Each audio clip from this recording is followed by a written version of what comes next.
Hello everybody and welcome to Dungeon Dwellers Pre-Alpha version 4. My name is Rasmus and I want to show you some of the improvements I have made to the game since the last video. At first I want to tell you all that I got a new video recording software that can record in higher FPS than the last one, and also it can record longer. So the last time I could only record about 2 minutes, now I can record the full 10 minutes. So I will have some time over also to talk about the gameplay that I had in mind. First of all, I have improved the models and the textures in the game. As you can see, in the walls, they stick. The stones in the walls sticks out a little bit more than it did before. Before, everything was just flat with a texture on it. So that's a difference that I made. It also goes for the floor. Every tile sticks out, and also to the floor around the Hellgate. It also sticks out. Every tile sticks out here too. The storage room. If we take a look at the storage room, whoa, that's a full storage room. Let's see here. The walls, the wooden planks on the walls, they also stick out, and I have also, as you can see on the models and the textures, I have highlighted the corners a little bit more so that they don't blur into the environment too much. That's the main improvement about the models and the textures. I have also I changed the player lights that were there before. Instead I have made some sort of a sign or a mark with the player light surrounding it. Now it doesn't stand out as much as the last player light did, and distracted the player from the rest of the environment. So that's a difference that I made. Also, I have improved the light. I have included something called blooming effect, and as you can see here with the lava in the background and the model in front of it, its corners or edges will get a little bit blurred from the light behind. What this blooming effect does is that it takes everything that is lit up in the dungeon and blur it out a little bit. So if we take a look at the flame, if we compare it to how it were before, it's a little bit more. It's more filled now than it were before, so it looks better. I am really satisfied with that result, actually. So now I want to talk a little bit about the gameplay. The imps, they are the workers in the dungeon. They dig out stones, coal, rock and gold, and later on store it in the storage room.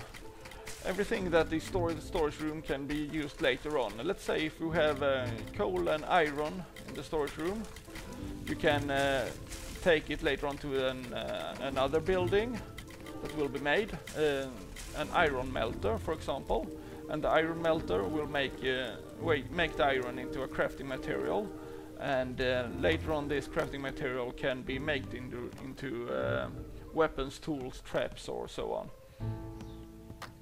If we take coal and gold to a room, a minting room, then they can melt down the coal and the gold and make coins to pay the creatures. The same goes for the well. If you take water to a farm, the farm will grow wheat, and then the wheat will later on be taken to a bakery, and the bakery needs wheat and water to make bread, and the bread can later on feed the creatures so that they are happy. My main game idea now, it's a new idea that I got from a person on a forum, is that I have instead of the dungeon heart, I will have some sort of a green blob that imps will have to feed. And as they feed it, different things will pop out from it. It's like a vending machine. Let's say if we feed it with 4 dirts or something like that, you will get 1 imp. And it will require more dirt as you have more imps. So let's say if you have 1 imp, it will require 4 dirt, and if you have 2 imps, it will require 6, and 3 imps will require 10 dirt or something like that. Yes, so there is a limit, and you can't get an unlimited number of imps. And the same will go for other creatures too. Let's say if you feed it with rocks, stone golems will be spit out from this green blob, and the stone golems can later on be used for defending your dungeon. And maybe you can put in sword and food to make it spit out goblins, or corpses to make it spit out vampires. And the goblins and vampires will help you defend and attack your opponent.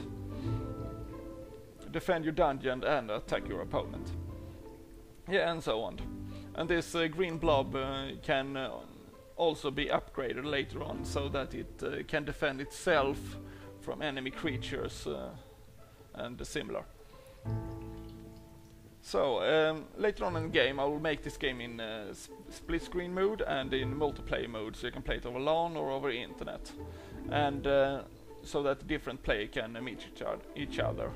And then the players will be keepers of their own, and they will have to defeat their friends and to win the game. As you can see, there is a line of sight here. From the last claimed tile, you can see about 2 tiles away or something like that. Then it goes black.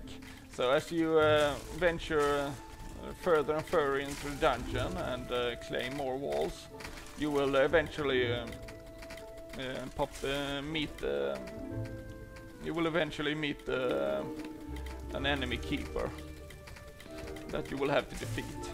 And the enemy keeper will have rooms just as you, and these rooms can be taken from your enemy keeper by with the help of your imps. Let's say if this is the enemy room, a storage room, and no enemies are nearby, your imps can go in here and claim the room as their own. And as the room is claimed as their own, they will get all the items in it. I will also like to say that the storage room, it represents all the items that you have in your dungeon, like your inventory. And this inventory will be shown at the top of the screen. I will put a bar there or something like to show it. And as you claim paths and wall, it will cost stone or wood, or if you build rooms, it will cost maybe iron also, and maybe some stone. And as you build, or the imps claims walls and the floor, it will cost them a certain amount of material, and this material should pop up over the imp's head like an icon. I have used 2 stones or something like that, just so that the player gets some feedback of what's going on. So as you venture into your enemy's dungeon, it will eventually come to the dungeon heart. You will eventually come to the dungeon heart, where you can see his big blobbish creature feeding on all sorts of material, and you will have to kill it to defeat your enemy keeper, and eventually win the game. So I think that's it for now, and I have getting close to a 10 minutes maximum limit of recording, so I think this is good. Thank you all for watching, and please subscribe to my YouTube channel or visit my website rasmus-dev.com. And thank you all for watching, and have a good day.